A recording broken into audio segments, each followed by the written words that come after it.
Hey guys, BrickWizard59 here and welcome back to a brand new video. Today we finally have official set images of the brand new Lego Star Wars UCS Cloud City. So in this video, I'm going to be giving you my thoughts on it, doing a complete analysis. So without further ado, let's go ahead and get started.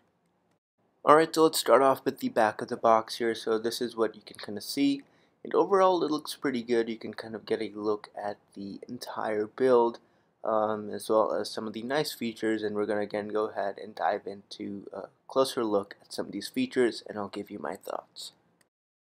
Alright, so let's go ahead and get started. Here we have kind of a overall look at the build, and it's definitely looking pretty interesting. They took a bit of a new kind of technique, new kind of design to this, where it's kind of all open, more of a playset version. Now again, this is not actually a UCS set. It is called kind of like I forget the name, but it's not a UCS set.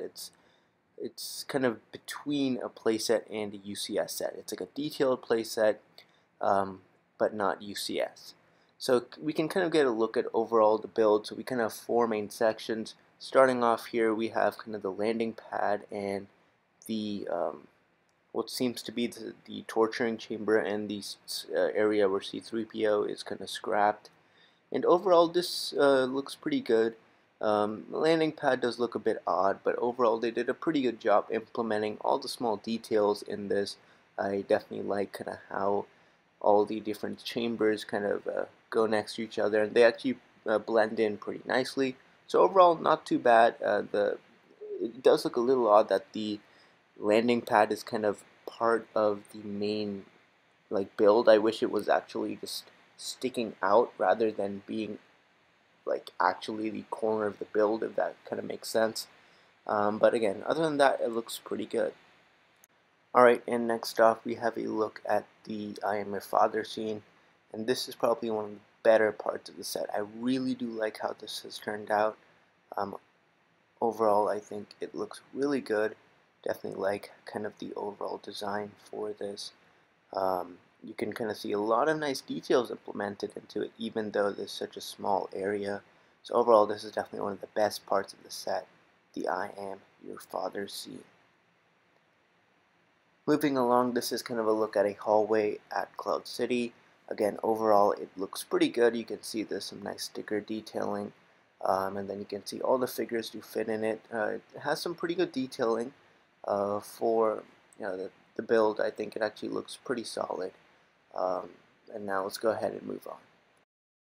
Alright, and moving along, we have the carbon freezing chamber. And this is definitely looking really nice. I like that they finally made a completed Cloud City freezing chamber, so it's not just one portion.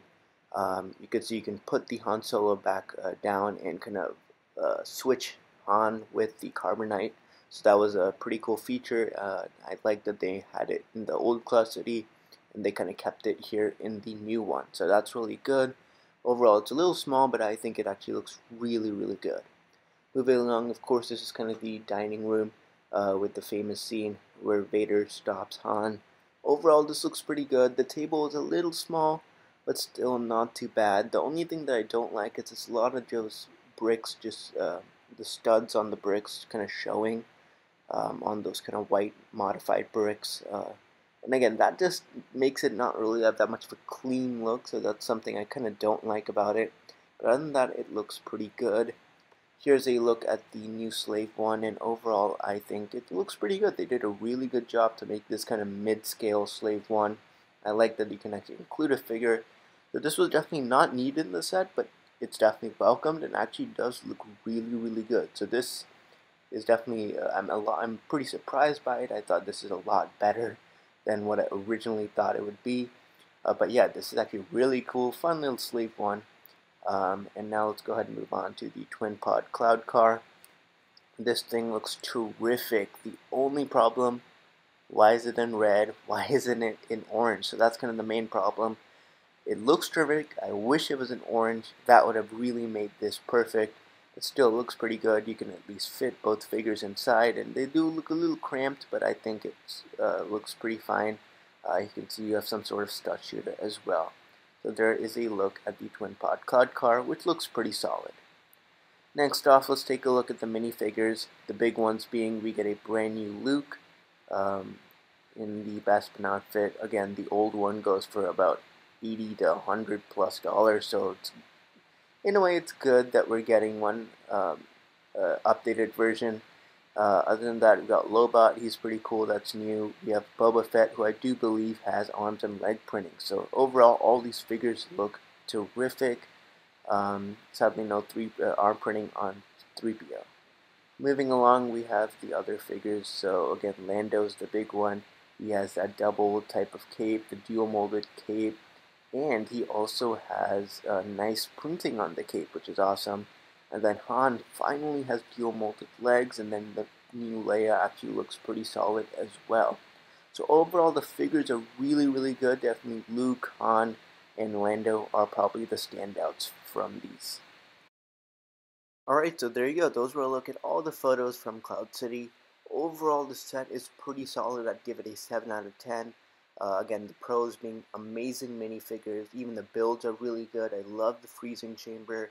I like how they were able to pack a lot of detail into it. And I had a lot of cool scenes. And like, for example, the carbon freezing chamber, the I'm Your Father scene in the ventilation shaft. Those are terrific. Places like the dining hall could use a little bit more detail, and same with the landing pad. It is a little bland, and I'm not a huge fan of it. And I kind of wish it was sticking out of the whole build, and they instead put another section in place of where the landing pad is, instead of kind of putting that as its own kind of corner of the build. But there you go. Yeah, but other than that, this set is really good. $350 is a little bit high for me. I definitely wish this was easily a $250 set, maybe 300. That's what I think it's worth. So 350 is definitely a little expensive, especially for a little over 2,000 pieces. But that's kind of my thoughts. Um, Let me know what you guys think down in the comments below, and let me know if you're going to pick this set up. So anyways, thank you so much for watching. Stay tuned for more videos coming very soon. This is Brick Wizard 59, and I'll see you all next time.